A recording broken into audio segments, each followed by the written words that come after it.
We start our parenting quest for knowledge journey today by exploring the way in which children have a natural ability of acquiring language. A child's ability to understand language develops faster than their ability to speak it. Does this mean even though they cannot speak the words, they might be able to understand the meaning? To help us understand this concept more, speech therapist Nicky Heyman is joining us via Skype. Hi, Nicky, and thanks for joining us via Skype. Hi, Kgomotso. Lovely to be here. Would you just chat to us a bit about language and the inherent ability for children to actually acquire language from an early age? So, Kgomotso, one of the things that makes us human and differentiates us from other species is that we communicate with language.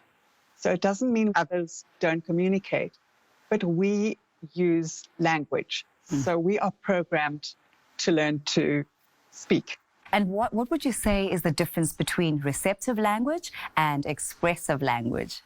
So receptive language is what you understand. So when children start learning languages, they often understand a lot more than they can say. And expressive language is how you say what's in your head, express it. And that expressive language can sometimes be nonverbal.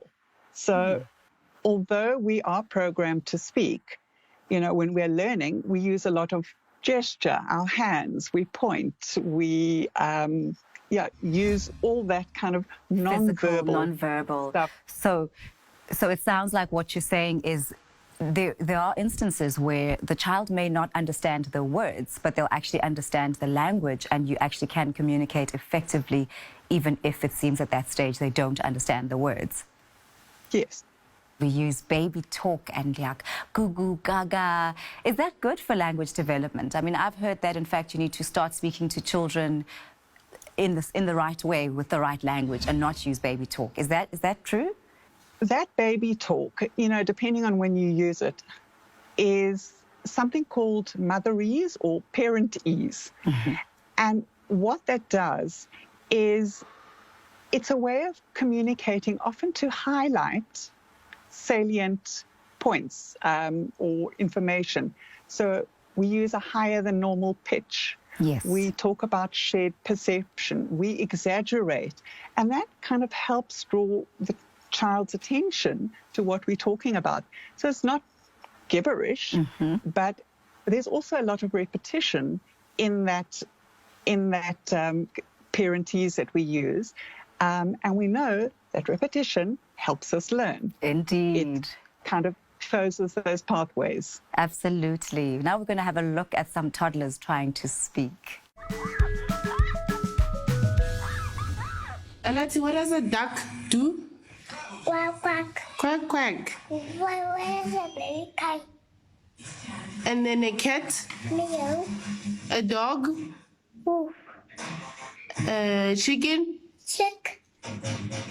a sheep, Meh. what else? Huh? A pig. A pig is a... Pig.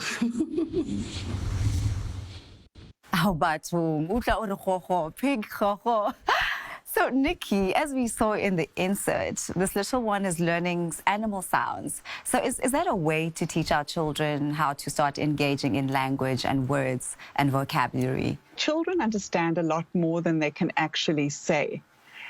And so when children start to speak, they might see a person and every single person becomes a baba.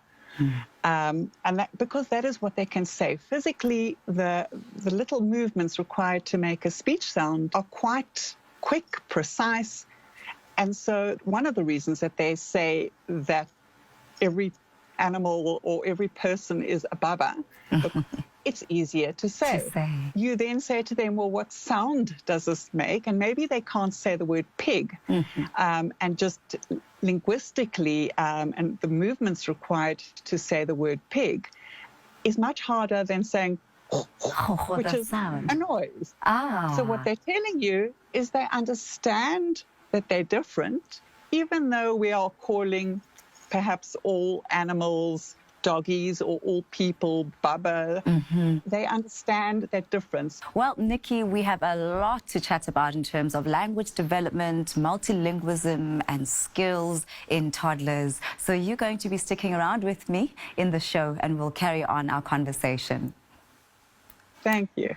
Wena o bua maleme a kae? Na o ikemiseditse ho sebetsa ka thata ho ithuta leleme le lengwe? I'm sure that most of us will answer no. Some scientific evidence has stated that children have the ability to learn a new language far better than an adult. Hobaneng? Ebile batswadi ba ka etsang ka tsebo ena hore ba thuse bana ba bona ho ithuta maleme a mangata ba sentsane ba le ba banyane.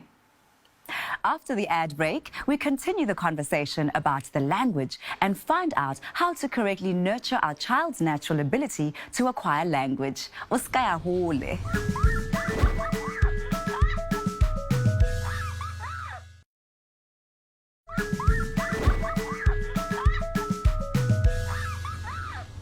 Welcome back. Before the break, we started exploring children's ability to learn languages. Please join me in welcoming back speech therapist Nicky Heyman, who's of course on Skype, and joining our discussion here in studio is mom of 2 and author of the South African home language book, Tsakani Mkhari. So you have 2 children. Yes. And you've written a book about languages. Yeah.